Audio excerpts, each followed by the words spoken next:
This is Bloomberg Businessweek. Insight from the reporters and editors who bring you America's most trusted business magazine, plus global business, finance, and tech news. The Bloomberg Businessweek podcast with Massar and Tim Stenovec from Bloomberg Radio.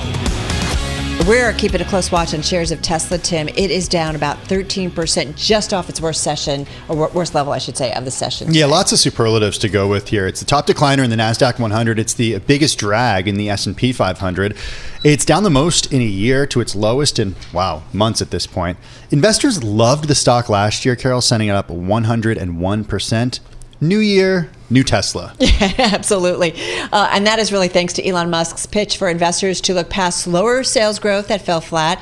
Tesla narrowly missing earnings estimates and warning its rate of expansion will be notably lower this year. Their words, the company spent all of 2023 cutting prices to boost sales, which ate into profits. So we knew in the interview today we wanted to get more on Tesla. Yeah, for that we bring in Bloomberg Businessweek columnist Max Chafkin, contributor to the Elon Inc. podcast, and keeper too, along with a few other Bloomberg colleagues, of the Elon Musk bingo card, which, by the way, there was no bingo last night. No, right? Tim, unfortunately, we did not hit bingo. We came very close, one square away. I believe it was in the N column. Okay. If he had only said production is hard, which he often has used as a sort of catchphrase to describe the difficulty manufacturing the Cybertruck, we would have hit bingo.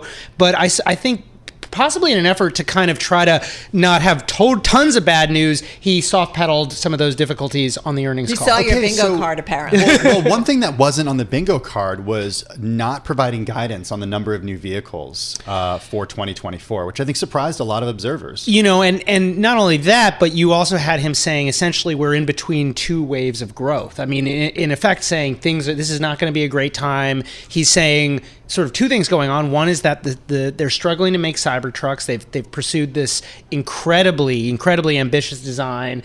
First of all, not clear that anyone wants it, not clear that the price is going to be right. And even if those things are true, it's going to take some time to manufacture. And Tesla is some time away from another car, from this kind of magical more affordable car, a $25,000 sedan rather than a $35,000 to the Model 3 can cost way more than $35,000. But originally it was supposed to be the cheap car. Yes.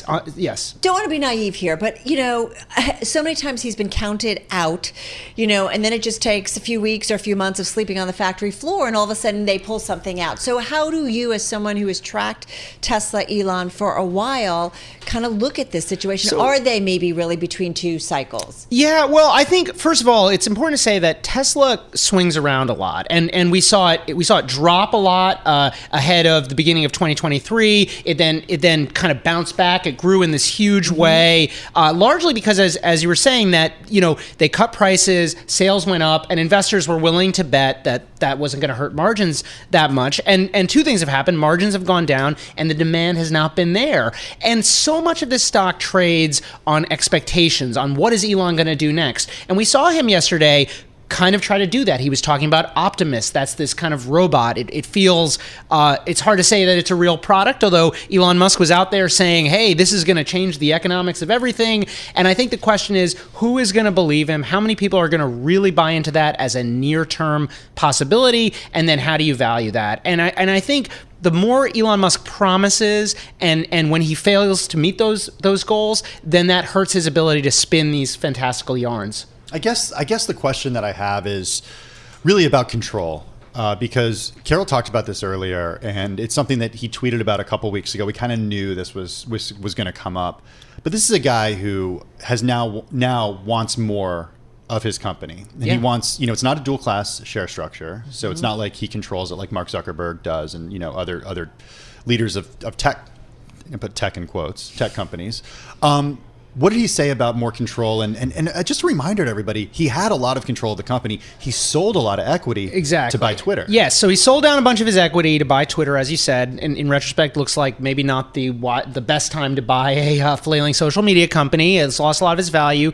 And what he's saying now is that he feels he needs to have 25% of equity in Tesla in order to sort of be sufficiently committed to this enterprise, and not just committed, but committed to the innovation part of the enterprise. Is that a wild thing for an executive to say? Like, what are it would be a wild thing for any executive whose name is not Elon Musk. Look at any executive in the S&P 500.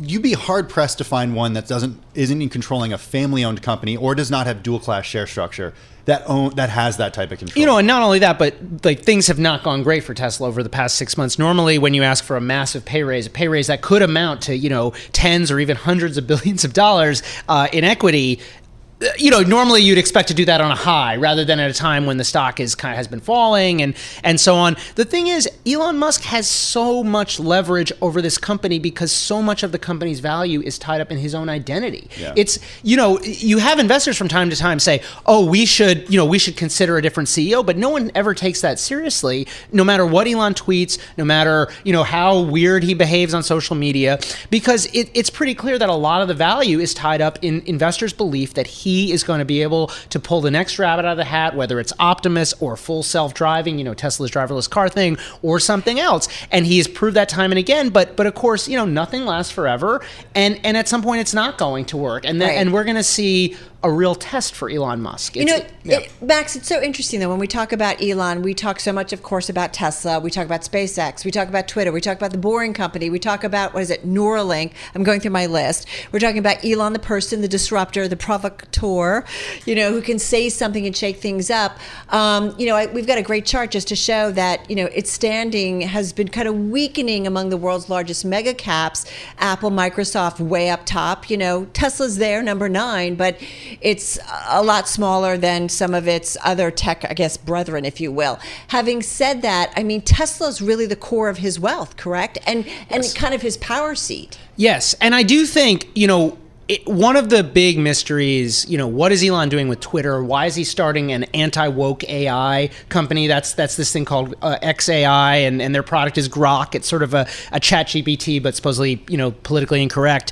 And one thing he's done here is created a reasonable threat that he can make. Because the truth is, he can say, hey, yeah, I might go and work for a different company because look, he's already doing it. And the board has overlooked that before and has sort of gone along with it. But you do wonder, at what point it becomes too much. Or the other thing we should say is there is this issue of his old compensation package, which is still being argued over. $55 billion. Yeah. The EV story, though, to be fair, GM's struggling, Ford's struggling. We've talked how many times ad nauseum, but for a good reason, about, people are still buying EVs, but the growth rate is slower. So is he getting kind of stuck in that also? Well, sure. And not only just getting stuck in that, but getting stuck in the fact that Tesla sells a lot of cars now. And when you want to have, they've seemed to have backed off their growth promises, but if you want to have 50% annual growth, that gets hard when the numbers get big. And investors have sort of come up with stories that they've told to explain why that would be possible. So one option is, hey, these cars are all going to become robo-taxis. They're going to be driving 24/7, and Tesla's going to get a huge chunk, not just of the automotive market, but of the transportation market at large. None of that's happened. It's not clear that it will happen anytime soon. It's not clear that, many people outside of the Tesla enthusiast community buy it. So that's kind of the challenge. You got to give credit where it's due, which is in some sense, these challenges are a product of Elon Musk's success, because Elon Musk set out to make electric cars mainstream, and he has done that. Yeah. They are selling a lot of Model Ys. That's the SUV version of the Model 3, which I mentioned earlier. Everyone was kind of betting against him. Yeah, and not only that, but there are many other companies who are also in this market. There's a lot of there's consumer demand, but there's arguably more companies trying to meet that demand than there is demand. Hey, Max, 30 seconds left. BYD is one of those companies that's not struggling right now. And a big part of that is because they're selling cars in China. $25,000 price point for a future less expensive Tesla. That's still too expensive to compete with a lot of the companies in China, no? Well, yeah, and then there's the question of China, of course, there are a lot of potential restrictions. Elon Musk has had a very, I'd say, positive relationship with Beijing to date. But it does seem like the goal of China, of course, is to help its domestic companies. And at some point, you wonder how that's going to play long term in China. Are there potential restrictions that Elon Musk should be worried about? He's had a really easy time opening up factories. Is that always the case? So I think there are lots of open questions there. He definitely has to, play diplomat in China. All right, Max Chafkin, columnist, Bloomberg Businessweek. Thank you so much. Contributor to the Elon Inc. podcast. The latest episode of the podcast on the Bloomberg and at Bloomberg.com/Elon Inc. You're listening to the Bloomberg Businessweek podcast. Catch us live weekday afternoons from 2 to 5 p.m. Eastern. Listen on Apple CarPlay and Android Auto with the Bloomberg Business app. Or watch us live on YouTube. So in addition to the GDP and initial jobless claims data that we got this morning, we also got a real estate update. Sales of new homes in the U.S. exceeding forecasts in December. This is a drop in mortgage rates enticed prospective buyers. That news shows that some momentum heading into 2024 is underscored by the first pickup in annual sales when it comes to 3 years. All right, so we knew we wanted to get a real estate update. For that, we turn to Michael Levy. He's CEO at Crow Holdings. It's a Dallas-based, privately owned real estate investment and development firm, about $31 billion in assets under management. And Michael, kind enough to join us here in studio. Hello. Happy Welcome New home. Year. Thanks. Great to be here. You are a New Yorker. I am a lifelong New Yorker, and it's nice to be in Bloomberg's fabulous studios here. Thank you. We want to talk about your business because you guys do it all. You've got multifamily, residential, industrial, office. So talk to us about the different verticals of real estate and then geography, what you are seeing in terms of trends and Sure. where the strength is and where there's some weaknesses. Sure. Well, let me try and answer at a little higher level than what we do. But I'd boil it down to three things. The first is the market is highly bifurcated in terms of haves and have-nots. And today, the have-nots is office buildings, and the have-nots is a lot of the downtown urban cores that are impacted by the flexible workforce and not having as many people there and the issues.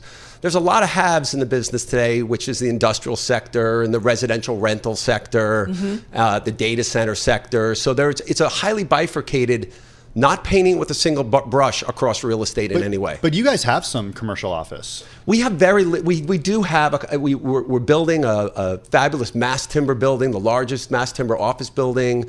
We have a fabulous office campus in Dallas. At the very upper end of the office sector, buildings like this, they're very attractive to people. They meet the modern needs. They're well leased. So the top third of office is great. The bottom third is going to be dirt. It just doesn't know it yet. I just want to make sure I get this right. You're actually actively building. We're active. We have a development company. An office building. Correct. Right now.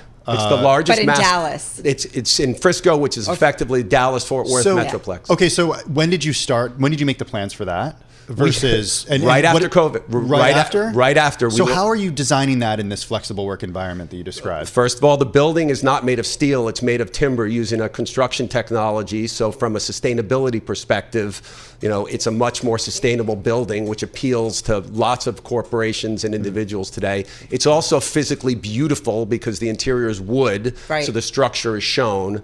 And the layout is just big, open, collaborative spaces and amenities. And it'll be in a neighborhood with a hotel ultimately and other amenities, and people will be able to live, work, play in this area, and that's what people want. All right, so you are a New Yorker. You understand this market really, really well, I'm assuming. You play in the commercial real estate space. Would you not want to be someone here in New York who owns maybe that second or third tier office property right now?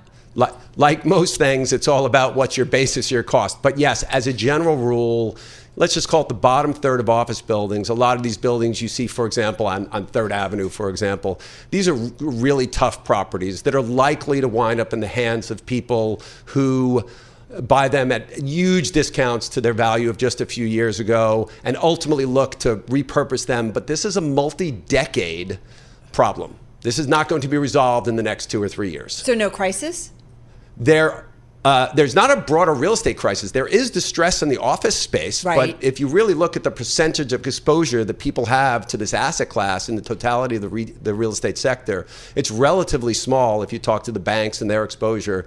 It's not going to take the financial system down. It's not going to take the real estate industry down. But those lower third of office buildings across the country, they're very difficult assets, and people are going to lose them. Why do you think it's going to be such a multi-decade long turnaround, or at least experience?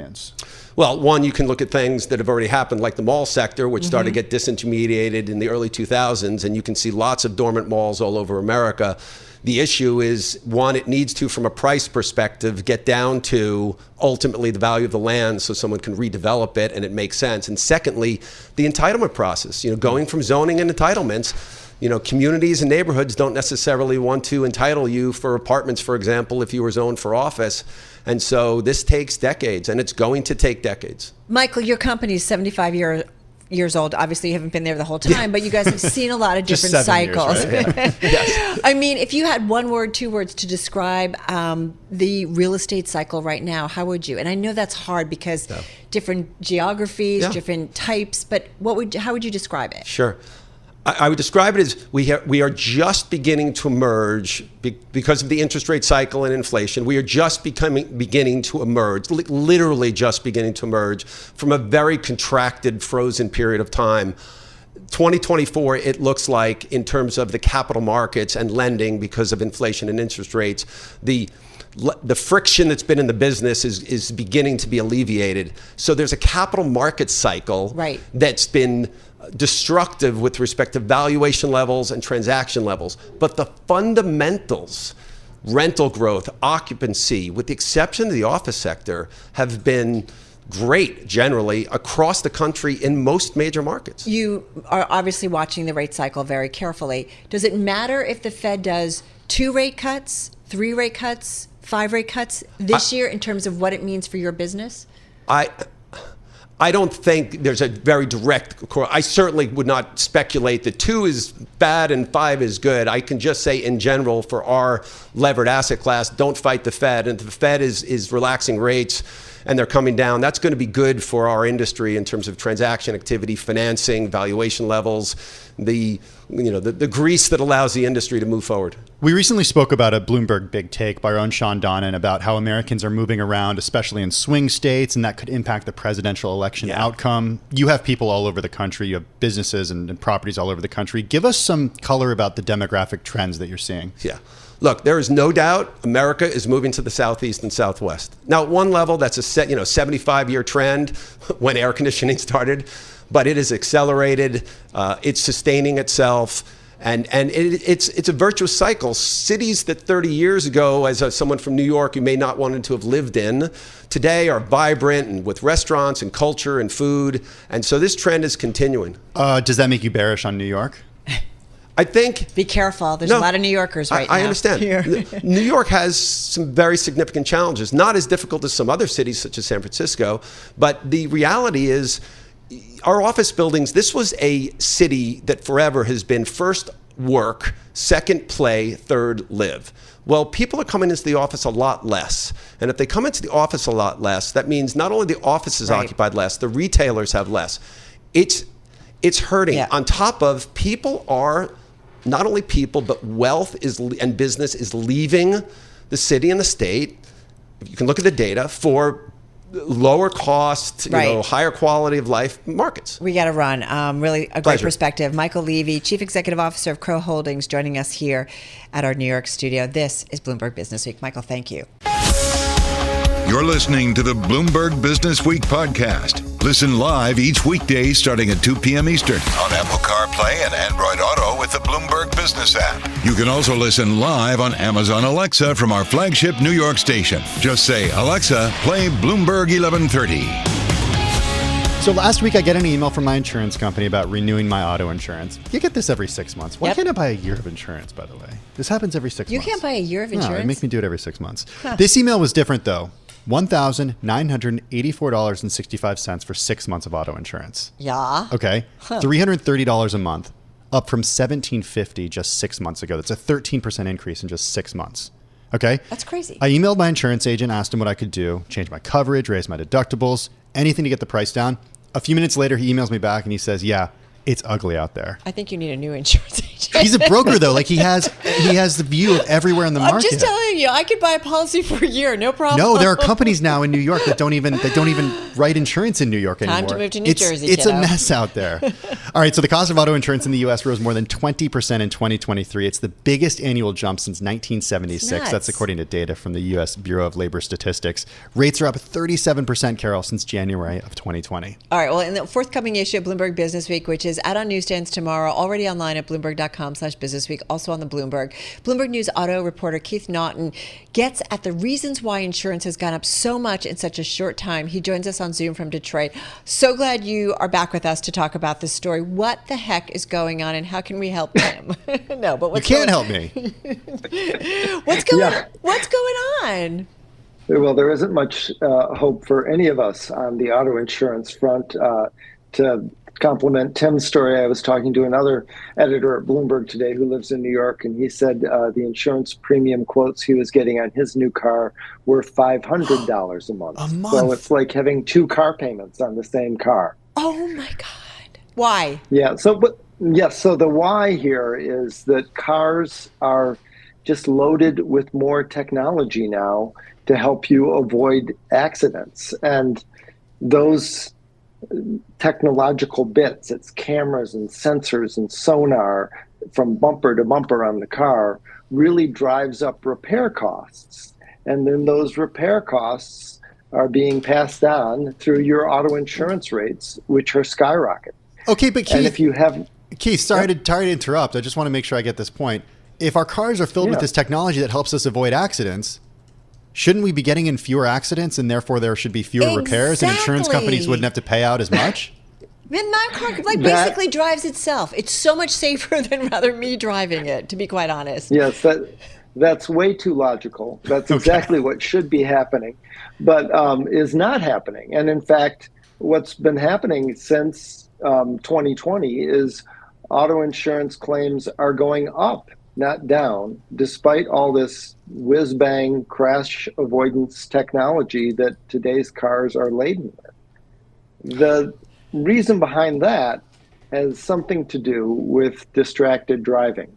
We all have our phones in the car, or if you're not looking at your phone, which is illegal in New York and many other states, while you're driving, then you have this big touch screen in the middle of your dashboard that you're glancing over at or touching or, focused on instead of the road. So accidents are up, fatalities are up. It's the safety technology.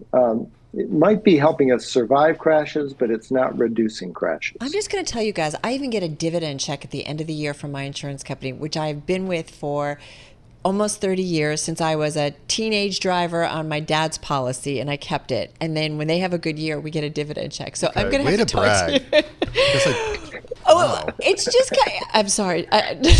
You should check to see how much you're paying, though, because I bet it's a lot.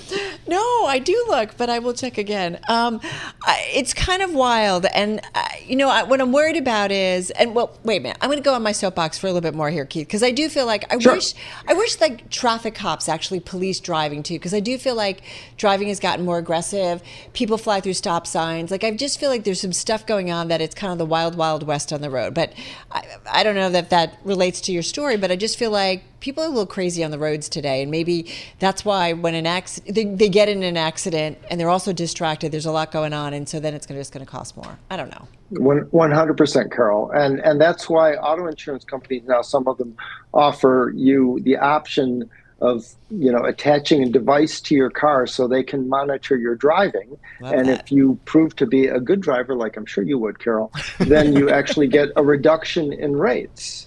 But that raises sort of privacy concerns. Lots of folks don't want their insurance company knowing everywhere they're going at all hours. So people decline that. But that is one way to try and reduce your rates. But rates are climbing. I did the same thing Tim did last year. I looked at what I was paying, and I couldn't believe it. And so I started shopping around and found a cheaper rate. But it's getting harder and harder to find a lower rate because all of them are going up, and the insurance companies are not only doing it because they have higher repair and crash costs, but also because they are now making a lot more money doing that. I'm glad you bring up the more money part because it turns out that insurance companies are doing pretty well right now. So Travelers closed at an all-time high earlier this week. We learned from Progressive earlier this week that profit for the most recent quarter more than doubled from a year earlier. So maybe they're charging too much. If their profit is going up that much, that means obviously even when we have an accident, it's not costing that much, even whatever they pay out. I don't know. I mean, what are we? My logic wrong? It turns out that we're all paying for. Like, it's pretty good to be an investor in some of these companies, Keith, and perhaps not so good because we're paying so much as customers. Right, and it's not just that the insurance companies are gouging us. There really are, honest goodness, reasons that it costs more. Let me give you one example from my story. and that is the Toyota Camry. So that was the best-selling car in America for decades. And in 2018, Toyota redesigned it and added a whole bunch of driver assist features, technology, radar, sonar, cameras throughout the car. But just looking at the front bumper assembly, it went from having 18 parts to 43 parts. Wow. And so as a result, you get into a relatively minor fender bender with a Toyota Camry. And I'm not picking on Toyota. This is across the true industry. of all cars. Yeah. But this particular example given to me by the folks at Mitchell International said what that did is it drove repair costs for the Camry. When you get in a front-end collision, it drove them up by 43%. That makes sense. Yeah. Keith, one thing that was so shocking to me about your story was the difference with EVs, and you bring up the Hertz issue. We only have about a minute left, but talk to us about how much more complicated EVs are to repair and why that's also driving up rates. Right, and Hertz is selling off a big chunk of its EV fleet, and one of the reasons they cited is that EVs cost twice as much to repair as regular cars. One of the reasons is that big battery, Tim, that's in every EV. You have to disconnect it, power it down, or in some cases remove it altogether to avoid injury to the technicians, to avoid fire risk, and this just adds time in the repair shop and cost. Unbelievable. There's also an interesting part of your story where you talk about all this new technology has also added a costly step to the repair process. It has to do with calibration, which is you just understand. You got to calibrate the sensors. It costs $500 more to do that when you get a right. Yeah, right. It's amazing. It's time consuming. Keith, thank you for this story. I sent it to my whole family because I was complaining to them about insurance recently. So it turns out I sent a lot of Keith's stories to my whole family.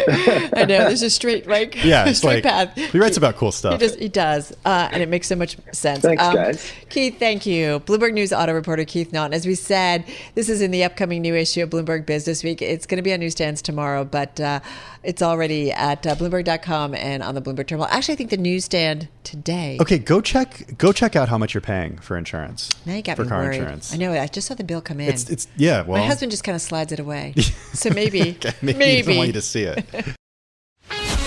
This is Bloomberg Businessweek. Insight from the reporters and editors who bring you America's most trusted business magazine, plus global business, finance, and tech news as it happens. Bloomberg Businessweek with Carol Massar and Tim Stenovec on Bloomberg Radio. All right, everybody. As you just heard, Intel earnings are out. The stock is down about 6% in the aftermarket. Some concerns in terms of the outlook.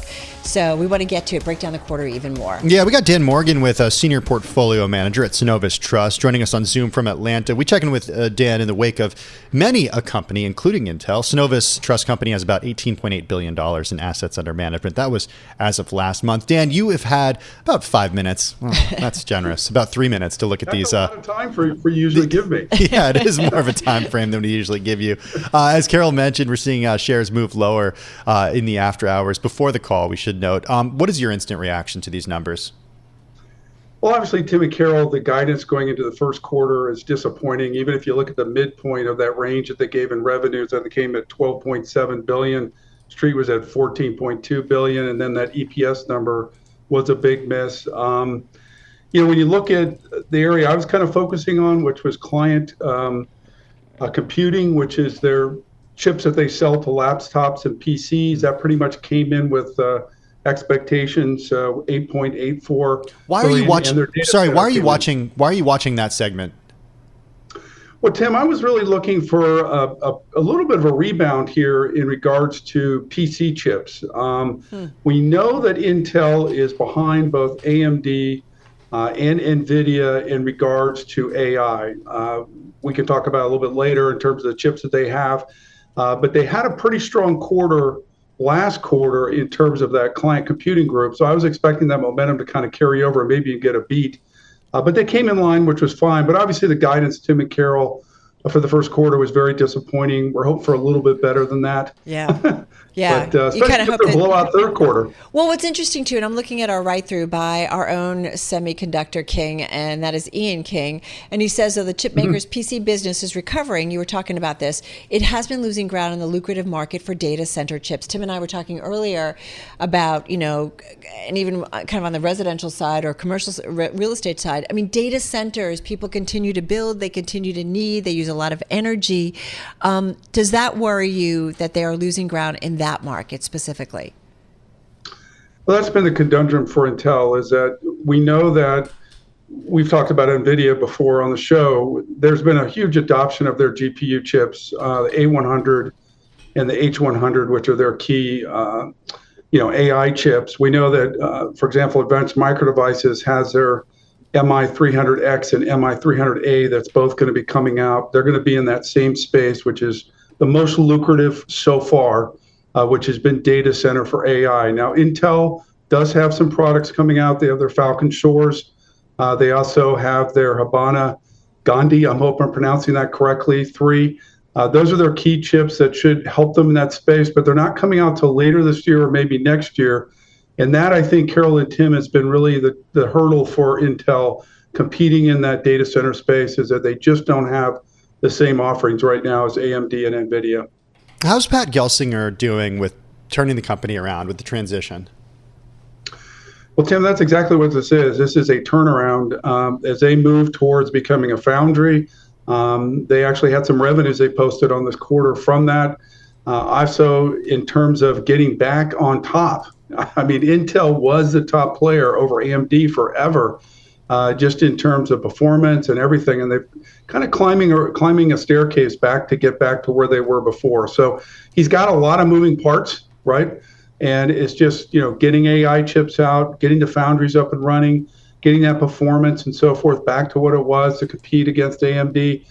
So just a lot of moving parts for them to execute on. And I think that's kind of coming out here, guys, in this upcoming guidance that we're seeing for the first quarter, where you are kind of seeing some of those doubts come to fruition with the below than estimates in terms of what the street was looking for. So net, Dan, I mean, do you see signs that the transformation that Pat Gelsinger is doing to kind of restore Intel's might that it had for so long and so many years, do you see signs of those changes kind of paying off? I think so, Carol. I mean, if you reported on the electronics show in Vegas a couple of weeks ago, we know that Intel came out, introduced 2 new chips, AI PC chips. They're targeting 100 million of those chips to be sold going forward in AI PCs. They're very, feeling really good about that. They had some really good, strong performance coming from those 2. I believe one is called Lunar and one is called Arrow Lake, they always come up with these interesting names now. It used to be Intel and Pentium. Now it's all these different geographical locations. But so they do have things coming up. So I do think they're on the right track. It's just that it's going to take more time. Like, how much time should investors expect here? Mm-hmm. Well, probably the next quarter, Tim. No, I'm just kidding. No, I was going to say, I would have seen the different guidance if that's the case, right? Yeah. Yeah, the street has no patience. Yeah. I think we have to bear in mind, too, that even though we were looking for encouraging numbers in that client computing group, if you look at the overall framework of what's happening in the semiconductor industry, we've been in an ever-present increase in terms of turnaround since the first quarter of 23, roughly around February of 23. We've had 10 consecutive quarters of consecutive sales growth in that overall industry. So I would expect Intel to continue to move forward and prosper as the overall industry rebounds. But again, Tim and Carol, we've got AMD coming out with numbers. We'll have Qualcomm next week. We already had TI, which was a little disappointing. And then we'll get NVIDIA, and everyone's going to measure up those reports versus the Intel numbers. And, as I said, the street's never patient. Yeah, no doubt. It's like, what have you done for me yesterday? Having said that, I'm looking at, some of the actually corporate releases from Intel, and they talk about, efficiencies in the fourth quarter, comfortably achieved our commitment to deliver $3 billion in cost savings in 2023. We expect to unlock further efficiencies in 2024 and beyond as we continue to, as we implement our new internal foundry model, which is designed to drive greater transparency and accountability and higher returns on our owners' capital. Is that still a question in your mind? You know what's interesting, Carol, is that I have followed Intel stock for over 30 years. And they had a standard gross margin that was between 60 and 65% for like Intel more recently. Now their margins are around 46%. So I think what they're trying to do is they're trying to get their margins back, right, through these efficiencies, trying to basically, cost cut, try to retool. They cut their dividend about a year ago. You guys probably reported that pretty significantly. So they have done things to, change their overall use of capital, trying to use it more towards newer products, foundries, and so forth, getting their margins back. So again, it's going to be a challenge for them to do it, but that's the goals. Dan, what would you ask Pat Gelsinger tonight? Again, the street is going to really focus on the timing of these upcoming AI chips, Tim. I mean, really, they are in a different situation because the AI chips that they produce are under a CPU technology. The NVIDIA chips are using GPU, their graphic processors, where they're using computer processing units. So it's a little bit of different way of approaching things. So there's going to be a lot of questions, not only on the new AI PC chips that I mentioned, but also in terms of this roadmap that they have to compete directly against AMD and NVIDIA, and the timing of Falcon Shores and Habana Giande, if I'm pronouncing that correct, number 3. Right. So it'll be, again, guys, every conference call, there's a million questions on AI. We're going to get it next week with Alphabet and Meta and all those guys too. Hey, real quickly, 30 seconds. ASML hitting record as orders for its high-end chip machines soar. You've got the Intel news today. KLA Core coming out too. They're down about 6% in the aftermarket, following their earnings. It's not just the same for everyone. Is there some story that you're getting from the semi industry about the overall economy? And just forgive me, 20 seconds for you. Yeah, Carol, I mean, TI, as you know, reported numbers that didn't meet expectations. They're mostly auto and industrial. Yeah. You mentioned ASML in the equipment space. They gave kind of subdued forecast, but I expect them to beat that. Yeah. So I guess there's just a lot of moving things happening right now in chips. It's very exciting. We're getting a lot of different contradictory information.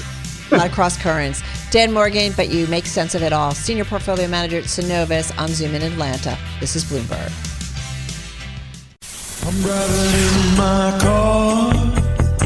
I turn on the radio. How about you let me drive? Oh, no. Who's gonna drive you home? Honey, please, I'll do the driving. Drive on. Excuse me, I want to drive. It's the question that drives us. This is the Drive to the Close That funky music will drive us till the dawn. on Bloomberg Radio. All right, everybody. Definitely a grind on Wall Street. I mean, we're in the green across the board, but just barely on the NASDAQ. Could be another record, though. Could be. Just has to close in the green. Exactly. Funny how that works. Right, exactly. And likely for the S&P 500. Right, but we're in the red. Okay. Yeah. Okay. What do you mean? For the year? No, just for today. We're For in the the NASDAQ red? 100. Well, we're not. We're up 3 points. Oh, I'm looking at the NASDAQ 100. Oh, NASDAQ 100. Yeah. Oh, sorry. Okay. All right. You're right about that. And the Dow really the outperformer. We heard Charlie just bringing down the numbers. Just an interesting trade here. We're off our lows. So let's get to it with Greg Halter, see what he has to say. Director of Research at Carnegie Investment Counsel. They've got about $4 billion in assets under management. He is with us on Zoom from Cleveland, Ohio. Hey, Greg, nice to have you here with us. I am curious, among the investors that you deal with, institutional or otherwise, what's top of mind when they pick up the phone and give you a call or shoot you a message? Again, thanks for having me on the program again. I would say top of mind is the disbelief that the market did as well as it did in 2023 when they're looking at their statements and their returns. And of course, wondering what that leads us into for 2024. Well, past performance is no guarantee of future results. I've heard that. Heard that somewhere before. Where does it lead us in 2024, Greg? Well, we have an election year. We have the potential for the Fed to cut rates. Our belief is in long-term investing, and our general long-term belief is the market goes up, not every year, but goes up over time, 8 to 10%. We do think 2024 is going to be a decent year for the market, certainly not as strong as 2023, but we think it'll be up. All right. So if you think it's going to be up, though, what do you think is going to get it there? And where do you think that investors should commit money to? Sure. I think the larger names, excluding Tesla today, will continue to do well. I mean, this is not like 2000. You have companies like Microsoft at $3 trillion market cap, Apple, Meta, Google, Amazon. These are large companies that are just producing huge amounts of free cash flow, allows them to do so much with that. And besides that, we think the market will broaden out where some of these smaller names, and small might be 100 billion, but some of these smaller names will participate more in 2024 than they did last year. Okay, well, let's talk about some of those smaller names that you've got your eye on. I mean, well, not actually that small. Stryker's a pretty huge company, medical device maker. It's on our radar because one of the I don't want to say heir, but I guess we would say heir of the Stryker fortune just made a huge gift to Spelman College. So far, it's up 3% year to date. You're bullish on the company moving forward. Why? We are definitely bullish long term. They have a medical business, and then, of course, the orthopedic implants, shoulders, knees, hips. I can speak from experience. It's 2 months ago today. I had my hip replaced. Oh, wow. And it's been actually quite amazing. The pain is gone. Wow. Obviously, there's a recovery, and I've done all the work that you need to do, but it's quite incredible what can happen when you get these implants and the change in your life and lifestyle, where I couldn't walk half a mile. Now I'm walking 3 miles, cycling 30 miles. It's a huge difference. And we're talking only 2 months so far. So we think Stryker will continue to do well. People are looking for those types of implants. I can't tell you how many people, when I did my research, said, "Why did I wait so long?" And Stryker has a top of the line robotic system called the Mako, which they bought 10 years ago for, I think, $1 billion. People laughed at them. They're not laughing now. I think it's still early innings for that, and certainly for that internationally. Hey, Greg, just real quick. First of all, it's great to hear that you're doing so well after such an invasive surgery. So congratulations. And we're sending you our best wishes. Before you went and did that, did you know you wanted to use a Stryker product? Like, take me through the decision-making process as a patient here, if you don't mind me asking, because I don't know if it's really up to patients, right? It's the provider who chooses this stuff now. Correct. And in fact, I did not have a Stryker. I'm just speaking generally. Interesting. Stryker has orthopedic implants. Mine's a J&J, which is DePuy. And you're right, it is up to the surgeon. So I could not go in and say, "Oh, Mr. Mrs. Surgeon, please use Stryker." They're going to use what they're comfortable with. So obviously there's maybe different variations, but I think a hip implant is kind of a hip implant at this point. Yeah, no, it's interesting. You get a little bit of a dividend play too. I was just kind of looking at it. It was up about 22% last year. But yeah, it really plays into, we're all getting older, and someday you and I, Tim, will need one as well. I know. No, but it makes sense, right? And I hear that from a lot of people who finally get surgery and like a hip replacement, and they're like, "Oh my God, game changer. Like, I can kind of go back to living my life." We want to go to the other side of things, because I think AI is something in general and technology that's on your radar. What's the smart thinking in your view about that, and the investable thought around that? Yes, it's a great question. Certainly lots of interest given what happened last year and is continuing. And so far this year, at least on the semiconductor side with AI chips, I'm calling this the chip ripper market so far. I mean, you've got NVIDIA up another, 25% this year? Yeah. AMD, Broadcom. I mean, there's so many of these chip names that are doing well. So we think it's going to be those types of companies, as well as, again, the Microsofts of the world that have this AI technology. Google, again, these are not small companies. They're spending, I can't remember what the number was that I looked at, maybe it was on Google or Amazon, $75 billion in R&D in a year. Wow. That's incredible. That's more than the GDP of some countries. You're probably not going to be surprised, but the second best performing stock in the S&P 500 was the number one top performing name in the S&P 500 last year. We're talking about NVIDIA. It's already up about 24% so far this year. And I know it's something we're going to watch Intel to see whether or not they are making any kind of gains on NVIDIA. Everybody's gunning for NVIDIA. So, Greg, 30 seconds left. Do you see any frothiness when it comes to this AI?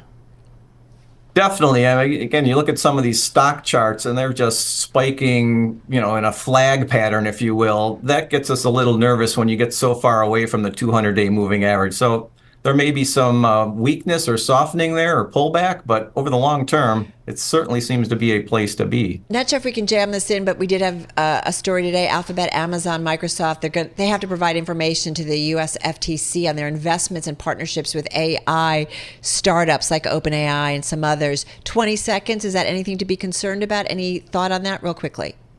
Sure. This has been going on for a decade, probably, at least, with Microsoft and all these others relative to the regulatory side and whether or not they're too large. It's going to continue. Whether or not they break these companies up, who knows? Yeah, there are definitely different approaches from the FTC on that. Hey, Greg, really great to catch up with you, and we hope your recovery continues to go well. Greg Halter, he's Director of Research at Carnegie Investment Counsel, joining us on Zoom from Cleveland, Ohio. You're listening and watching Bloomberg Radio.